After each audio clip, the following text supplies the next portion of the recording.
Hello, YouTube. My name is Alan, and it's that time once again. Let's talk metal. For this video, I am doing a follow-up on a video recently posted by Kellen over at the Killing for Company channel.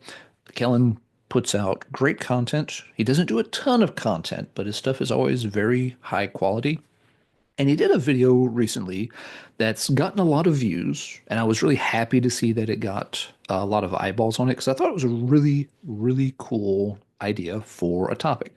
I believe he actually did this as a live stream. So if you go over to Killing for Company to look for it, it'll be under the live section probably rather than the video section. But he titled it Forging the Future, and the premise was to highlight basically sort of 10 up and coming bands.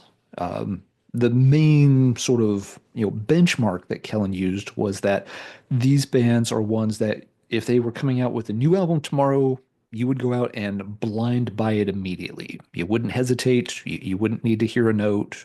You wouldn't think, maybe I'll pick it up sooner or later. You'd be excited, and based on the strength of what they've done already, you'd have no qualms about blind buying the new release. He put a few other qualifications on it too. These had to be bands whose first full-length album came out 2014 or later. So basically, they got their full-length debut out no farther back than 2014. And the band had to have already released at least three full-length albums. So basically, it kind of boils down to the bands had to have at least three full-length albums between 2014 and the present day, and they couldn't have any full-length albums before the present day. And I thought that was actually a really good set of criteria to use because, again, it kind of ensures that you're highlighting bands who are relatively young. They've been around for a decade at most in terms of full-length releases. And you're also highlighting bands that have a proven track record, not just bands that have, one great album, but, lots of bands make one great album and then disappear, or they completely change directions on the second album or something. So I really liked the way Kellen structured the problem to work with, that, it really does highlight newer bands, but ones who have already started to establish, a record of consistency that's high enough that you're willing to spend your money to get the next album when it comes out. So I want to do kind of the same thing here. I'll say up front, I don't know if I'm as qualified to do this as Kellen is. Big reason is that the mid 20 teens were a period where I didn't keep up with a lot of new releases. That was a period where I was not listening to as much stuff because I was, starting a family, very busy with new responsibilities at work. And yeah, metal purchases took a dip. None of the local record stores were heavily invested in, bringing in and putting new metal releases on the shelves. So there wasn't much to see or interact with locally. I went to the occasional record show. I shopped a little online, but probably about like 2014, 2015, I wasn't even subscribing to, digital music services like eMusic anymore. So as such, I probably missed a lot of bands that would qualify for this. On Kellen's list, for example, I think there were only two or three bands that I was very familiar with. A lot of them are just like, okay, yeah, I've heard of them, but I don't really know much of their stuff, which that in itself isn't unusual. There's so many bands out there, nobody's heard all of it. But I just wanted to point out that, yeah, I think Kellen's been, a lot more, up to date and kept up with releases through the 20 teens than I did. So his list, might be a bit more insightful than mine. Mine may focus a little bit more on bands that have been active, especially like from the late 20 teens up to today, rather than going back to 2014 for some of those debuts. Now, Kellen played some clips in his video. I am not going to do that since I'm covering 10 different bands. It would take a really long time and make the video longer than I want it to be. So instead, I'm just doing this mode where we'll take a look at their entries on Metal Archives. This way, everybody knows exactly which bands I am talking about. They can see how to spell the names, what releases there are, if they're interested as well. So I'll give a description of why I like them, what I think is good about their catalog. But yeah, I won't do any actual song clips on this one. So these are 10 bands. They are in no particular order. The first one that you've been looking at while I've done all this preamble is a Swiss black metal project called Aara. This is a band I just learned about in the past year or two. Um, they've put out an album every single year since 2019. So, yeah, they've only been on the scene for essentially 5 years, but they already have six albums that have come out, which is kind of crazy. Their most recent one, Eiger, came out at the very end of 2024. It didn't make my year-end list, because I only received my copy of it, here in the past few days, as of the recording of this video. So I got it in early January. It's always a problem with best of the year lists. Those things that come out in December often get a bit shortchanged. But yeah, you can see the release schedule here. Aara at this point is essentially a three-person project. Just pulling up the lineup over here for these three artists working together. They've been together for most, if not all, of the band's albums. I have not heard the first two albums from this band. So again, in full transparency, these first two I have not checked out yet. What I have checked out though is starting at album number three. They did a three-album triad: Eos, uh, Hemera, and Nyx. And these are excellent albums. They're typically described as like atmospheric black metal. Some things to know about Aara's sound. First off, through a lot of the albums, especially during the trad, they tend to play extremely fast. You're getting absolute hammering, pummeling double bass drum work throughout it. You're getting lots of really fast tremolo picked guitar lines and melodies. It works very well. They're not playing raw black metal at all. It's got, lots of melodic, elements to it. Excellently put together songs. The vocals, the singer is female. The vocals are probably going to be the sticking point for some folks when it comes to this band.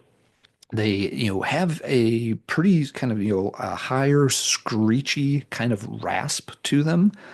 Personally, I think they're really cool and that it works really well. However, I can see where some folks might check out this band and be like, those vocals were a little too much for me. I think as time has gone by, she's gotten better control over the vocals. If you compare, like one of these early Triad albums like Eos to, say, the new one, I think she's, been mastering her vocal delivery more and more. The band has also backed off on the speed a little bit. An album like Eos is a great album. There's a lot of focus on the speed, even more so maybe on the second album in the triad, Hemera. Hemera also has stronger production to it. So like those drums really hit you in the face with the much louder, stronger overall production on that album. But yeah, with Nyx and Iger, the band's definitely diversifying their sound a little bit. They're not as reliant on just flat out speed as they used to be. And they're incorporating more slower passages, more acoustic instrumentation, but it's all done extremely well. Would highly recommend this band. The Triad albums are all based on the Gothic novel. I think it's called Melamoth the Wanderer, kind of a classic early 1800s Gothic novel. And the Eiger album, it's the first one in a while that wasn't tied to that concept, but this one is based on one of the peaks in the Swiss Alps known as the Eiger. And it is sort of a concept based around one of the failed attempts by a German team to be the first people to climb the Eiger's north face in 1936.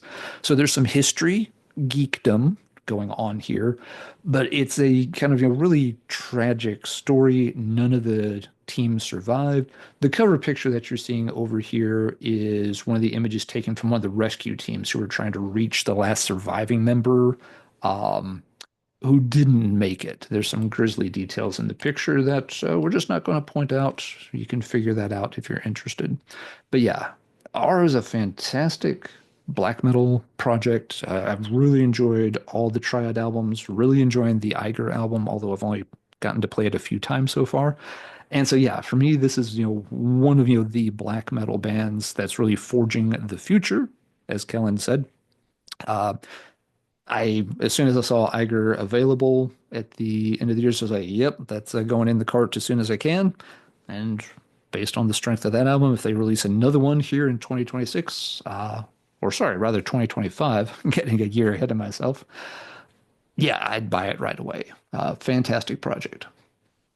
All right, moving to band number two, we have Bewitcher. This is a band from Portland, Oregon. This one's relatively well known. They operate in that sort of, blackened thrash style that's been very popular in recent years. Um, and there's a lot of bands doing this. So why Bewitcher? I know some folks like Marty's not as keen on this particular project as I am. He likes, some of the other, more black and thrash bands a bit better than this one. And a lot of them are good. I do feel like it's a scene that's rapidly becoming a bit too crowded, because a lot of the bands aren't showing a ton of innovation. They're all kind of operating in the same manner. And you get to a point where it's like, I just don't need another band, doing the same thing. What makes Bewitcher stand out to me is first just strength of songwriting. They write really good, catchy songs, which a lot of these bands do. But Bewitcher kind of err on the side of leaning a bit more towards traditional metal or even rock structures. Whereas a lot of the bands want to go in the other direction and kind of emphasize more like, the really, raw, edgy, more extreme side of it. Which nothing wrong with that. Again, a lot of those projects are quite good, but I think Bewitcher makes themselves stand out a little bit because, they're not trying to win the award for most extreme black and thrash band. They're maybe trying to win the award for, yeah, black and thrash band that can actually rock out the best and whose songs are going to stay in your mind the longest. So let's see, we had debut album came out in 2016 and it was a really good debut. It's one that I keep on my iPod to play while I'm commuting back and forth to work. Really, really fun listen. The sophomore effort Under the Witching Cross, this is my least favorite in their catalog. It still has a couple of really fantastic songs on it, but this one feels like maybe okay, they're a little bit stuck for ideas. But the past, and then album number three, Cursed Be Thy Kingdom. This one's a fantastic album. Has a slightly Western vibe to a couple of the tracks, which works very, very well. Again, gives them something a little more unique.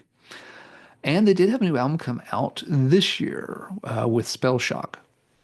Now, Spell Shock I have not spent much time with because oddly, none of the local record stores carried this one, and I have never gotten around to ordering it, which may seem like it goes against the spirit of the rule here that you would just blind buy the album and have no problem with it. Well, if I saw the bloody thing someplace, yes, I would buy it. But, I've been trying not to do as much online shopping lately, especially with all the holidays and stuff going on. I had more than enough bills and I didn't need more music. So I just really haven't had a good opportunity to buy the Spell Shock album. If I went to the local record store tomorrow and they've got the CD sitting there, yes, I'll immediately buy it, no problems. I've played it a couple of times online to get a feel for it. Sounds like it's another very solid Bewitcher album, so there's nothing wrong with it. I'm not avoiding it. It's just not available locally, and I don't feel like ordering it at this time. I don't feel like ordering anything at this time. But yeah, I'll pick this one up when I get a chance. And Bewitcher comes out with another album this year. I'll pick that one up too. So fun project. Really like their particular take on black and thrash. All right, band number three is Traveler out of Canada. This is a new wave of traditional heavy metal band. And they veer a little bit more towards the power metal side of things, but the gamma ray style of power metal. No capes, no frills, no goofy gimmicks, no overload on groovy rhythms and synthesizers that push the guitars to the background. Just, old-fashioned, guitar blazing power metal. And that's right in my wheelhouse. I thought Traveler went back a little further. Initially, I didn't think they would be on this list because I thought Their albums were more spaced out than this. But yeah, the debut album only came out in 2019. I thought it was several years before that. They followed it up in 2020 with Termination Shock, which is good, but it has, again, a couple of real standout songs on it, but the rest of the album is not one I revisit very much. But all sort of, doubts or concerns were laid to rest with 2024's prequel to Madness. They kind of tightened things up a bit, ratcheted down the song lengths so that they didn't drag out a little further than they needed to, and delivered a really great set of songs. So Traveler, ever since the debut came out, have been sort of noted as one of the more popular bands leading that new wave of traditional heavy metal style. And I got it. Good album. Second one's like, yeah, okay, it's nothing wrong. It's again, it just felt kind of like doing the same thing over again. But yeah, with this third album, I think they really do claim that banner as one of the leading bands. They've got a great vocalist. They have amazing guitar work. And for folks that want that no frills, no bullshit style of power metal, Traveler's right there on the edge of that for sure. Again, they're in that maybe Judas Priest painkiller vibe where it's like traditional metal, but they're really, really pushing that power metal envelope a little bit. That's what you're getting on something like Prequel to Madness. So yeah, I think this band absolutely is nailing it here. They have a new album come out in 2025. I'm buying it for sure. All right, going to candidate number four. Ah, yes, we have from Seattle, Washington, Xoth. I'm wearing the Xoth hoodie today because it's frigid in this part of the world. But yeah, I don't buy a lot of band merch. I just not something I do. I don't wear a ton of it. I can't wear it in my day-to-day life or jobs and stuff. Merch has gotten very expensive in recent years. So I'm still in the mindset of, what do you mean you want $40 for a t-shirt? T-shirts are like $20 or less. What do you mean you want $75 for a hoodie? Fuck that. I'm not spending $75 on a hoodie. I don't care how much I like your band.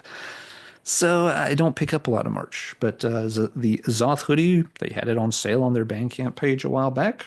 It was like, oh, I think it was maybe $30 at most. I'm like, yeah, I'll pay $30 for a hoodie from a band I like with a cool design on it, and this one does.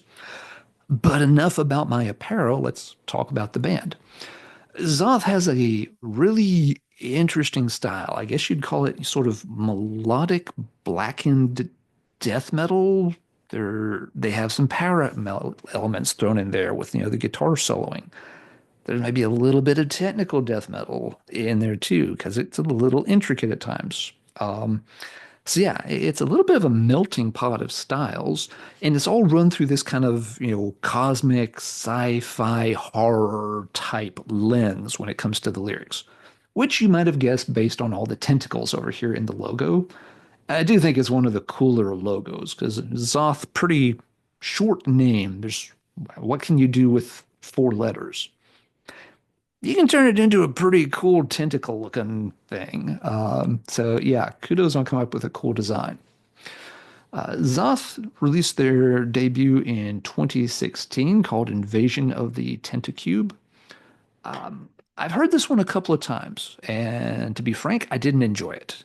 I think the production leaves a ton to be desired, and I think the band, for lack of a better word, sounds kind of clunky on it. I don't think they'd quite found their footing just yet. However, when the next album came out, 2019's Interdimensional Invocations, here is a massive step forward, and all those ideas they were trying to flesh out on the debut, they all click into place, and it's a really fun listen. They followed it up in 2013 with Exogalactic, and it's even better than the sophomore. So this is a band that is taking strides in the right direction. Kind of a humble debut, in my opinion. Really good sophomore album and a really, really good third album. So yeah, when Xoth releases something else, I would be glad to pick it up. It's been a very fun band, fun to listen to. Some of the folks I've played this one for have latched onto it and been like, "Oh wow, that's quite amazing too." So cool project. Glad they're doing well. They're moving from strength to strength, and I hope they continue to do so. So that was project number four. Let's get to the halfway point here. This one won't come as much of a surprise to anybody. It is Crypt Sermon out of Philadelphia. Crypt Sermon, it was on a ton of end of year lists for their 2024 album, which was their third. They started with their debut, anyway, came out in 2015, which was Out of the Garden. I heard this when it came out, and it was one of those albums where I thought, that's interesting. I wasn't completely sold, but it was kind of like, well, good effort. Let's keep an eye on this one. Now, the album grew on me some with time, but it was a very slow grower. And I'd still say it's the weakest of their three albums. But it was good enough that I was like, I do want to check back on this band when the next album comes out, which, took a few years. You had 4 years went by, and then the sophomore came out, The Ruins of Fate and Light. So, when it came out, I was like, okay, they've got a new album. I will hear it eventually. It wasn't something I ran out and bought upon release, but I'm like, I do want to hear it. And I noticed that when it came out, it started to generate a lot of chatter and a lot of hype around that time. This is, 2019 and heading into 2020, with, COVID, people, stuck at home, started spending more time with music. And this album was one I heard more and more about. I don't remember if I picked it up pre-COVID lockdown or if it was something I got really, really early about the time COVID was shutting things down. Regardless, it's a monster of an album. Great material. I was really impressed. They hadn't changed directions or anything. I think, they just had, a much stronger, more instantly memorable set of songs than they had on the debut. So yeah, this is a killer album. And then you had another, 4 or 5 year gap before we got the third album, the Stygian Rose, which is, album of the year for a ton of people. It's in the top 10 lists for a lot more people. It was in my, top 10 of the year. I want to say I had it like around number seven or so. Um, for me, the Stygian Rose isn't quite as good as the Ruins of Fate and Light. Still a very, very good album. Um, I just feel like, again, there's more standout tracks on Ruins than on Stygian, but it deserves all the praise it got in 2024, including lots from myself. I reviewed it for Heavy Metallurgy, and it was a fantastic album, and I tried to give it a really, sort of hype it up in the review. So yeah, this is a project that I think for a lot of folks would probably have Crypt Sermon on their Forging the Future list. I'm hoping we don't have to wait so long for the next album, but whenever it does come out, I'll be one of those people in line ready to buy it. I won't need don't need to hear it. Just tell me it's for sale, take my money, I'll buy it. Blind buy is absolutely fine here. All right, moving on to band number six, we have Wayfarer out of Denver, Colorado. This, of course, has been a pretty active scene in recent years, and Wayfarer is one of those bands. Musicians are in lots of different projects here. Again, I'm not going to go through all the lineups because I'm trying to keep this video to a relatively short length. Wayfarer's catalog goes back a little further. They've got more albums than the bands I've mentioned so far. Their debut came out in 2014, so they do qualify by Kellen's criteria. Uh, these first two albums, Wayfarer is a band that all of these albums, as they were coming out, people talked about them, and I checked them out. But it took a while for the band to fully click with me. Children of the Iron Age, the fact that they have this whole kind of Western motif, it's like, okay, that's kind of interesting. I grew up watching a lot of old Westerns with my dad. So, yeah, I have a little bit of a soft spot for that kind of material. Same like Old Souls came out. This one, um, yeah, it got some chatter, got some positive reviews. I listened to it on YouTube a couple of times when it came out. And yeah, Wayfarer was one of those bands was it never quite clicked, but it always made enough of an impression that I would go back to it the next time I heard something about them. I think where the band started to get a lot more exposure, if I understand correctly, was when this one came out. The third album, World's Blood. very distinctive cover. And this is when I started seeing Wayfarer's name popping up more and more. And so I was like, oh yeah, yeah, that band. Yeah, okay, let's give them some more attention. And so yeah, they've just kind of gradually built up to the point where they've become a, really well-regarded band, and they stay on my radar. Um, it was the most recent album, 2023's American Gothic, that really put them over the top for me. I thought this was a fantastic album. One thing I liked was that it was kind of more set in like the American West, but more like early 20th century. It's not just that kind of classic late 1800s, 1880s time frame, with a lot of, westward expansion, manifest destiny stuff, but a little bit more into like, when the West was, having to become a bit more modernized, oil production becoming more of a thing, stuff like that. Just a really good set of songs, very varied material, works extremely well. The one in between too, I didn't mean to skip it, but yeah, this one, A Romance with Violence. This one, the lyrical concepts dealt a little bit more with like, the kind of, classic Western gunfighter, gunslinger type stuff. But another really good album here too. So yeah, the bottom line is, I'm more familiar with the recent Wayfarer stuff than those early albums, but they've put together a really solid body of work. They've got their own vibe going on. Some folks kind of put them in that, folk or Americana style with a band like Panopticon. But Wayfarer is doing something very, very different. Again, they're adding this whole Western twang to it, not making it sound countrified or anything, but they're not doing the Appalachian or the Great Northern type of folk elements that a project like Panopticon tends to focus on. So yeah, next Wayfarer album that comes out, absolutely, I'm on board. I think this band's established a good record for themselves, and I'm glad they've gotten some recognition for it. All right, I believe we're on to number seven then. This is a band from the Minneapolis scene called Inexorum. Um, Inexorum's done three albums to date, and do want to point out that, yeah, Carl is also in Majesties. They did an excellent melodic death metal album last year. And Carl's been on an episode of Heavy Metallurgy with Marty and I. So just full disclosure, they're really, really nice guy. We enjoyed having him on the show a lot. They've done three albums. The debut came out in 2018. Uh, all three have been very good, and they are in that kind of melodic death metal delivery. Little different than Majesty's take on it, but I think would still appeal to fans of mid to late 90s melodic death, kind of that classic period of In Flames, Dark Tranquility, At the Gates, etc., etc. Um, Out of all of these, I'd say the most recent one, 2022 Equinox Vigil, is probably the strongest of the three albums.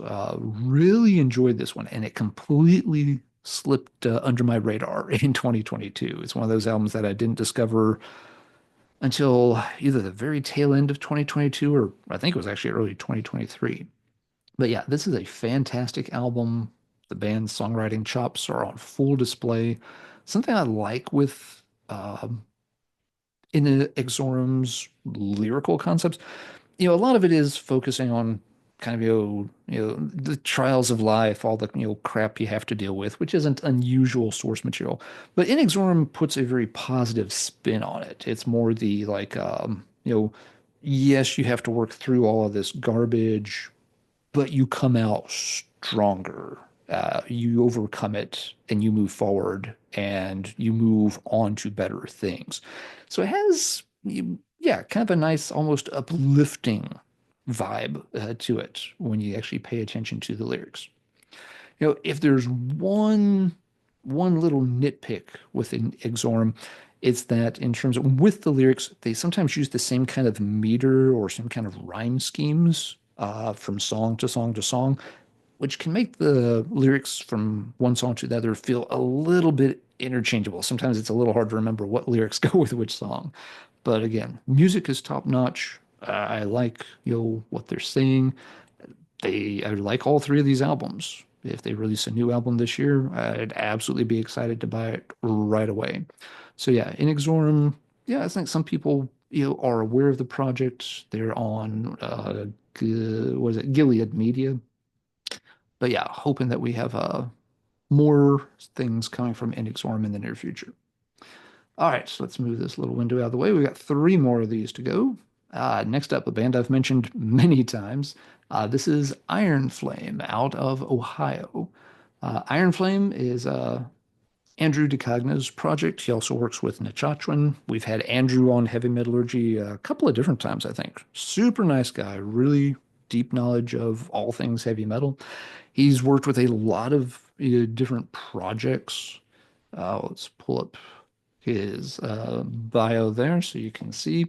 Out of these, Icarus Witch might be the best known one, but some of the others have been good too. I haven't checked out all of these, of course. Iron Flame very much straddle the line between traditional metal and power metal. In one of the conversations Marty and I had with Andrew, I kind of pointed out, that there's a strong power metal vibe to his music. He's like, that's interesting. I really don't think of it as a power metal band. I just think of it as a traditional metal band. You're like, but you're right. If you stop and think about it, it does lean that way. It's got a lot of basic power metal structures, a lot of fantasy tropes. As such, it also edges into that whole epic metal subgenre that, it has those elements and appeal as well. Debut album came out in 2017. This was another project I thought was a bit older than that. I thought the debut would have pushed back a few more years, but no, it's just that they've put out a lot of good albums in a short period of time. So yeah, we've had three, four. The fifth album came out this year, Kingdoms Torn Asunder. So you've had five albums since 2017, and it's all just high quality material. A lot of times, with a band like this, sometimes they'll fall into the patterns like being in a bit of a rut, kind of making the same album. They can feel a little bit cookie cutter, even if they're good. Iron Flame is five albums deep into their history, and that hasn't occurred to them yet. If anything, the albums have gotten better along the way, but even these earlier albums are quite good. I've always been very impressed with them. I think there's only one of the five I don't own a physical copy of so far, and I'll rectify that. My one of my local stores sometimes gets Iron Flame in. Believe they're on High Roller for their recent releases, if I remember right. Yeah. So they occasionally will get, a few High Roller CDs, but then they're kind of inconsistent with that. But the band is not inconsistent. The band is absolutely excellent. Andrew's got a great voice for this style of music. The folks that work with them when they're playing live and stuff sound really good. So yes, in terms of another more traditional metal band that pushes into that power metal territory at least a little bit, Iron Flame's a fantastic project. And I think they're deserving of a lot more attention than some of the other bands on the scene that get more hype than Iron Flame does. All right, on to band number nine, back into black metal here. This is a project called Vesh En. They are out of Belarus. Now, full disclaimer, anytime you get into these obscure, black metal projects, someone's going to ask, are they sketchy? I have looked around for information about Vesh En online and I have not found anything that's, really sus. It seems like the person behind the project really is one of those who's, trying to avoid all media attention. They're not on Facebook constantly or doing tons of interviews. So there's not a lot of information I found about the person. If someone, digs around and finds out there's something, super sketchy about them, okay, sorry, I did not find that. But what I have found is that Pavashin has done a bunch of albums, and they've been getting better and better over time. The debut Church of Bones came out in 2018. And these first couple of albums, that one and Pyrification, solid albums, very much in the raw underground black metal style here. Yeah, this is one of those projects that brings to mind things like the French, LLN scene. A lot of bands do this, of course. It's not an uncommon style. What's made Vesh En start to stand out to me is the fact that, there is a progression going on from album to album. Some other bands, they tend in this style tend to just stick to what they know. That's not a bad thing. There's obviously an audience out there for that. And there's a lot of good bands that do that kind of stuff. A great example would be, I believe they're out of Portugal, a band called Black Salice. They typically make Mike Seatown's end of year, top 30 list anytime they put out an album. And I like a lot of their stuff too. But I'm not hearing a ton of variation from one Black Salice album to the next. I am hearing progressions across the Vesh En catalog. For example, on album number 3, Maniac Manifest, the last track in particular, uh, pull it up here. This one, Sister of Sin. This one has a different structure. It's got something like this big booming kind of drum sound in the background. It's slowed down. It's got a really great melodic guitar line in it. It has a little bit more, in essence, of a gothy, sort of sound. It's not just raw black metal, make it as hissy and screechy as you can just for the sake of sounding cult. It's like, no, Maniac Manifest really starting to, put the songs together more carefully. Writing songs, not just trying to nail down a particular, sonic style. And that continued on the next album, 2023's Martyrs. This one's a little more of a concept album. It's based on some kind of French play, but I think it's French Canadian, if I remember right. Details fuzzy, sorry. But yeah, the Martyrs album, there's again more emphasis on composition. There's a lot of, atmospheric nightmare stuff on here, but it's not just, lo-fi, tape hiss, screechy, I want to sound like early Dark Throne type nightmare material. It's like, no, we're going for like, a very dark, eerie sound and trying different things musically to cultivate that sound. And that's what's really caught my ear about Vesh En. 2024, they didn't have a new album, but they did have an EP come out. And even the EP was actually pretty good. I found it really cheap on a distro when it came out. So I was like, oh, didn't know they had an EP out. Sure, I blind bought an EP. And yeah, it's again exploring it's trying some different elements, not going way outside, the box here, but looking for different ways to really cultivate that, very dark, uneasy, disquieting sound that you would associate with raw black metal, but they're doing it without just trying to be a Dark Throne clone. Big bonus points for that.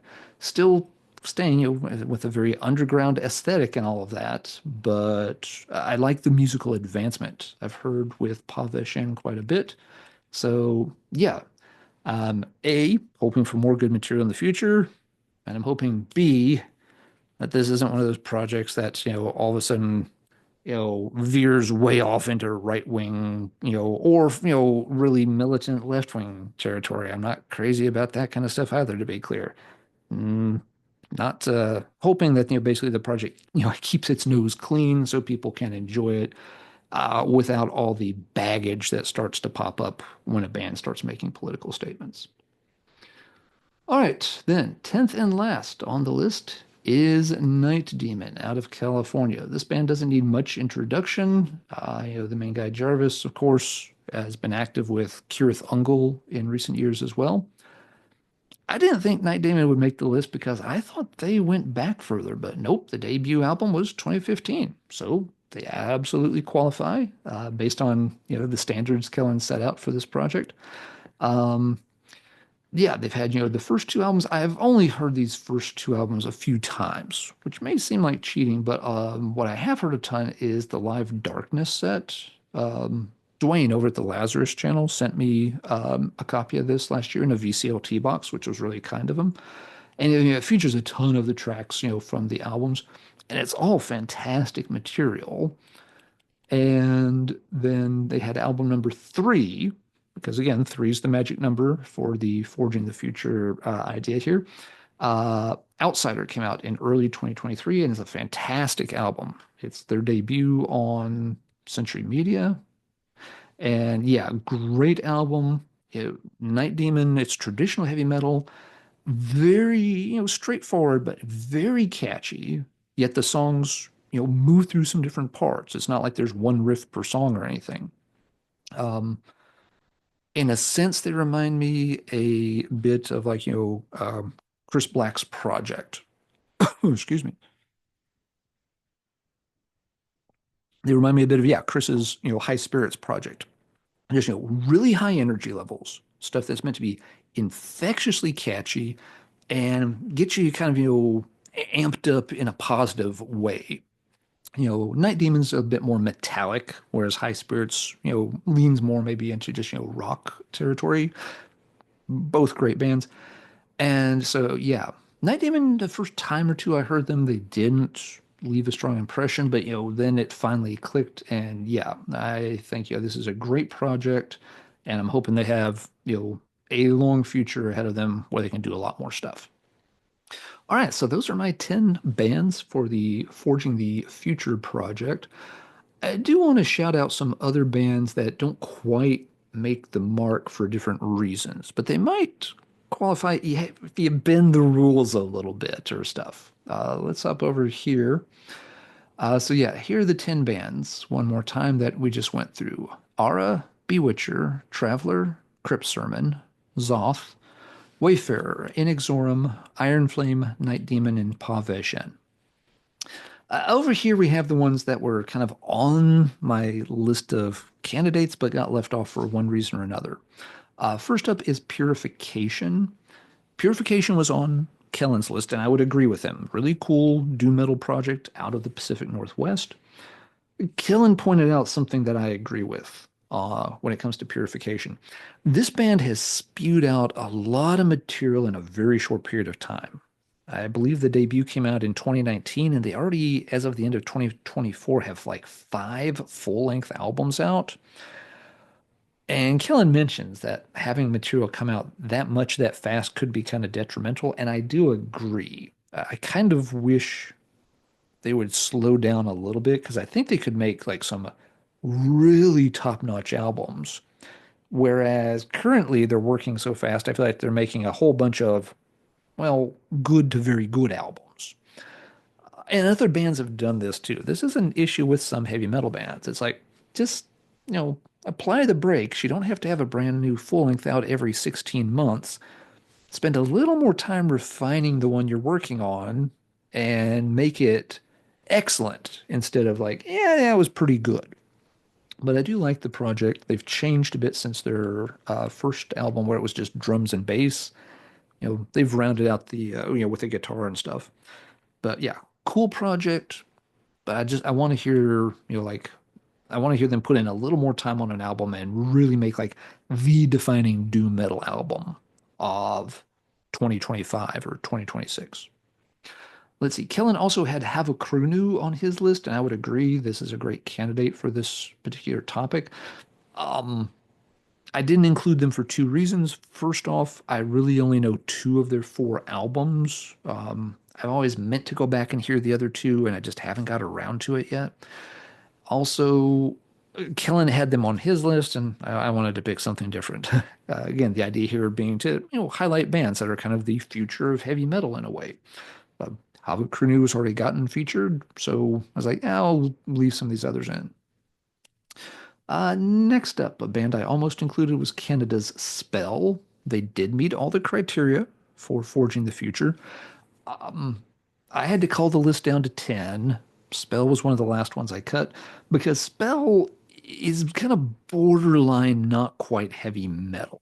This is the kind of project that, Marty, bless his heart, would claim is not a metal band. Kellen and I would push back on this some, but Spell doesn't make it easy to push back. They have, rapidly moved into territory where they've got that kind of 70s or even very early 80s hard rock sound a lot more than they do a metallic sound.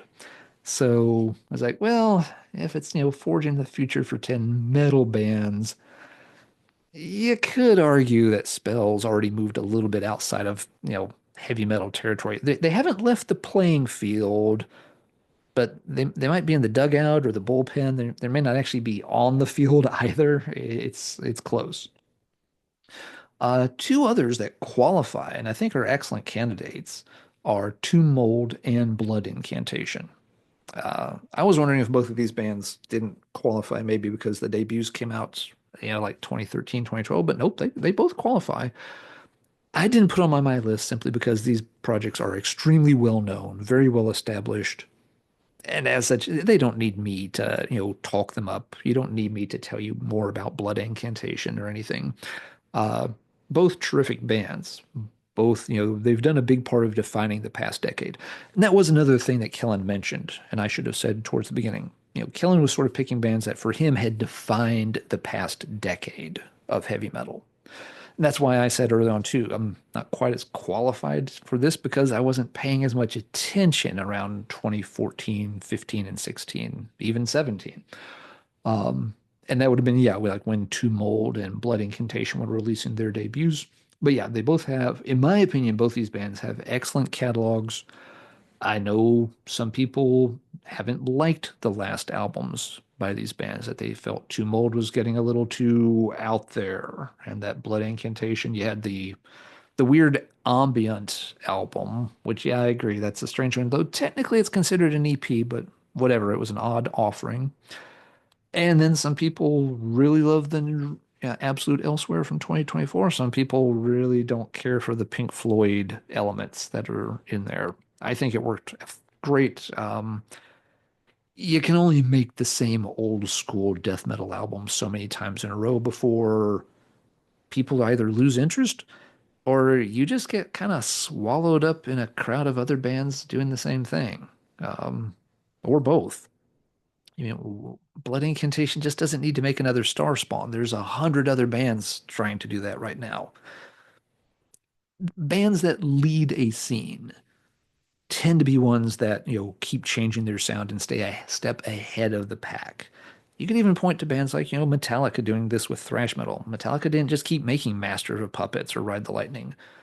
Like it or not, they kept changing their sound and they always stayed one pack ahead of the horde of other thrash bands that just wanted to copy old Metallica.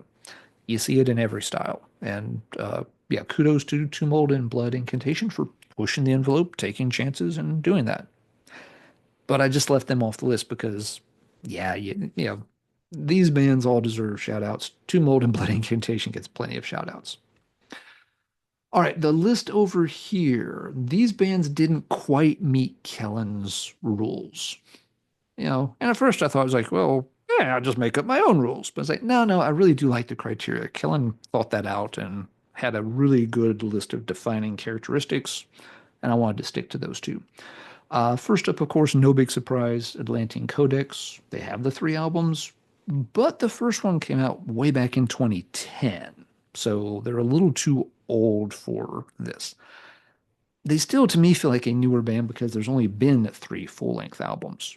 But I didn't quite qualify there, so I left them off.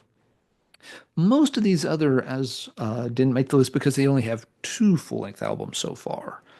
Early Moods is a fantastic traditional doom project from California, but only have two full lengths out. Eternal Champion could be in this conversation, but again, they only have two full lengths out. They've gotten a lot of attention for their albums. Probably due for another one pretty soon, I would assume. So maybe they would make this list if I made the video at the end of the year. Um, Moving on, Phaedra. This is another black metal project. I think they're from Sweden.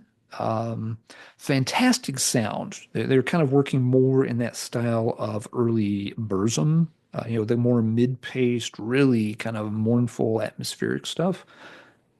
Really, really blown away with both of their albums, but there's only two albums. Holder could make the list. I have been very impressed with both of the Holder albums, but there are only two of them. But I think Holder, if they stay on course and continue to do great, I think they would be an excellent candidate for this kind of topic. Riot City, another Canadian traditional metal band that pushes into power metal territory, kind of similar to Traveler. If I remember correctly, they've shared or had some of the same members in the past. I love both the Riot City albums, but there's only two of them. And then, well, two more bands I want to mention. One isn't listed here. Sulfur Eon, a German death metal band that is very Lovecraft themed. This is very much one of the bands that has defined the past decade for me. I stumbled into this band right when their debut came out, and I've enjoyed all the albums since then. The sophomore album was a little touch and go. It focuses a little bit more on the technicality side of death metal. But yeah, they're up to four albums. Fantastic catalog. They missed the mark by 1 year. The debut, Swallowed by the Ocean's Tide, came out in 2013, not 2014. So I stuck to the rules. I didn't include them, but yeah, Sulfur Eon is definitely one of the defining bands of the past 10 years for me. And the last one here that I didn't mention was Germany's Chapel of Disease. Um, the reason they're not on the list and why I didn't even have them typed here originally is that the band is broken up. And Kellen did specify these need to be active bands because we were talking about forging the future of heavy metal. Kind of hard to do that if the band isn't existing anymore. But Chapel of Disease put out four albums. Um, None of them are bad. The debut album is kind of, a traditional throwback, old school death metal album, but done well. The second and third albums, they incorporate a lot more rock elements, and they're both excellent albums. The fourth and last album, Echoes of Light, came out in 2024. I didn't think it was quite on par with the two albums before it. It certainly wasn't bad. They were still operating in the same style, but somehow the songs just didn't come together quite as well. And when I heard that, the band had broken up right around the time the album came out, I was like, okay, that might explain a few things. That this album was maybe more of a, yeah, we're kind of wrapping things up and already thinking about moving on to other projects. So that, yeah, the spark wasn't there to make it into quite the top-notch effort that the previous two albums have been. But yeah, so that's some bands that didn't quite make the list. But yeah, some of these that have two albums apiece are ones to keep an eye on for sure. I hope Atlantean Codex keeps moving ahead. And yeah, these other ones in the middle column, they fit the criteria. If somebody has them on their list, I wouldn't be at all surprised. They're very deserving. And my list, well, we've spent plenty of time on that. So this video has run long enough. Let's wrap it on up and let's talk metal in the comments down below. So, what bands would be on your list? Who is forging the future of heavy metal in your opinion? And I'd say again, try to stick to Kellen's criteria. They're very good guidelines for this. It's established that the bands have been on the scene for a while. They've established a record of excellence with more than just one or two albums, and they're still actively going so that they can continue to make more great material in the years to come. If you have some bands in mind that meet those criteria, please put them in the comments down below so other folks can check them out and see who the leaders of the heavy metal scene might be in the 10 years next that are yet to come. With that, I'm going to wrap this up. Everybody, take care, and as always, keep banging your head.